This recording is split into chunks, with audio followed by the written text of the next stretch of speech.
આમોદમાં સંત શિરોમણી રોહિદાસ મહારાજની 650મી જન્મ જયંતિની ઉજવણીના ભાગરૂપે નીકળેલી સમરસતા કળશ યાત્રાનું ભવ્ય સ્વાગત કરવામાં આવ્યું હતું।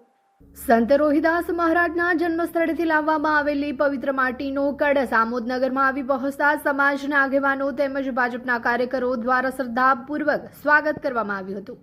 આ પ્રસંગે આમોદ શહેર ભાજપ પ્રમુખ મિથુન મોદી, મહામંત્રી ભાવિક પટેલ, અનુસૂચિત જાતિ મોરચાના જિલ્લા મહામંત્રી કમલેશ મકવાણા, મોરચાના ઉપપ્રમુખ મનીષ મકવાણા, મહિલા મોરચાના પ્રમુખ ગીતાબેન પટેલ, પાલિકા સદસ્ય રશ્મિકાબેન પરમાર સહિતના સમાજના આગેવાનો અને કાર્યકરો મોટી સંખ્યામાં ઉપસ્થિત રહ્યા હતા।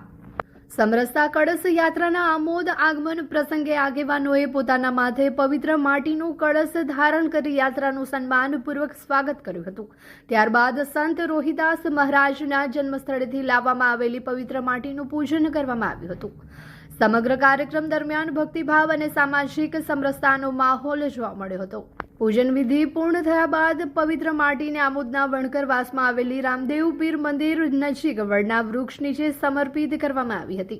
આ પ્રસંગે ઉપસ્થિત આગેવાનો અને સમાજના લોકોએ સંત રોહિદાસ મહારાજના આદર્શો અને સમરસતાના સંદેશને જન જન સુધી પહોંચાડવાનો સંકલ્પ વ્યક્ત કર્યો હતો। સંત રોહિદાસ મહારાજની 650મી જન્મ જયંતિની ઉજવણી અંતર્ગત યોજાયેલી સમરસતા કળશ યાત્રામાં સામાજિક એકતા, ભાઈચારો અને સમરસતાનો સંદેશ આપવામાં આવ્યો હતો।